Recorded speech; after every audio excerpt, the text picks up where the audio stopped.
కొండనా కోరికను తీసుకుంటే మనకిస్తున్నాం. Please request, దయచేసి దీనిపైన ఆంధ్రప్రదేశ్ రాష్ట్ర ప్రభుత్వం తరఫు నుండి చర్యలు తీసుకోవాలి.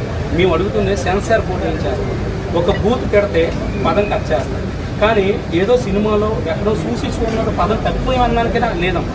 మొదలైన కానీ చివరి వారు కూడా దుర్భాష. అంటే ఒక దగ్గర అయితే ఒక గిరిజన మహిళకి ఇద్దరు వెళ్తారని వరుడిని ఇంకా కలిసి వేస్తున్నాం. అంటే ఇంకొక కమ్యూనిటీ అయితే ఎవరైనా అంతవరకు వెళ్తారో మాకు తెలియదు కానీ మేడం, అంటే ఏళ్ళలేకపోతున్నాం. యాక్చువల్ చెప్పండి, ఒక గిరిజన నాయకుడిని, వేలాది జనం ఉన్న జననాయకుడిని ఈరోజు ఒక్క ఇద్దరితో ముక్కు తీస్తామంటే ఇది మానవత దృక్పథంతో, ఆదివాసులకు ఉన్న ఒక ఆత్మ గౌరవంతో కేవలం మీ దృష్టిలో పెడుతున్నాం. దయచేసి ఇది రాష్ట్ర వ్యాప్తంగా దీనిపై చర్యలు తీసుకుంటారని మనస్ఫూర్తి కోరుతున్నాం.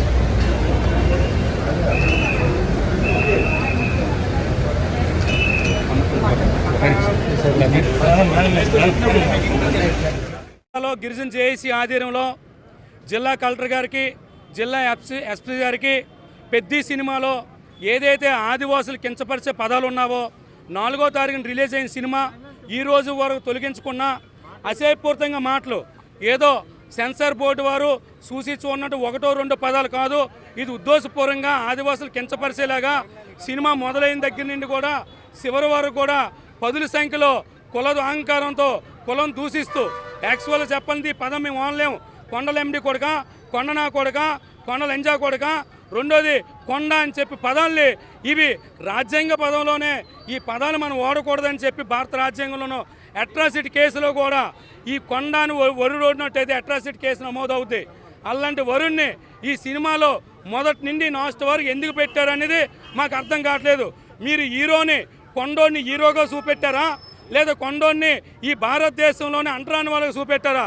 మేము అంటరాని వాళ్ళని అయితే ఈరోజు భారతదేశంలోనే ఏదైతే సనాతనం అని చెప్తున్నారో రామాయణంలో కీలక పాత్ర పోషించిన వాళ్ళమే, భారతంలో కీలక పాత్ర పోషించిన వాళ్ళమే.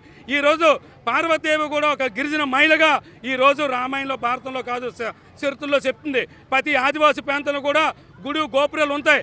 ఈరోజు సినిమాలో ఇవి అంటరాని నోటితోనే నేను ఆడాలి అని అండమా? అంతేకాదు ఒక వ్యక్తి దగ్గరికి ఒక కొండోడు ఒక ఇద్దరు దగ్గరికి వెళ్తాడని అండమా? ఇవన్నీ కూడా మా ఆవేదన, మమ్మల్ని బాధ పెడుతూ మేము ఆవేదన వ్యక్తం అవుతున్నాం. ఒకటి, మీరు సినిమాని బాగానే తీశారు, ట్రైబల్ సమస్యలు చెప్పాలనుకున్నారు, కానీ ట్రైబల్ సమస్యలు చెప్పినట్లేదు.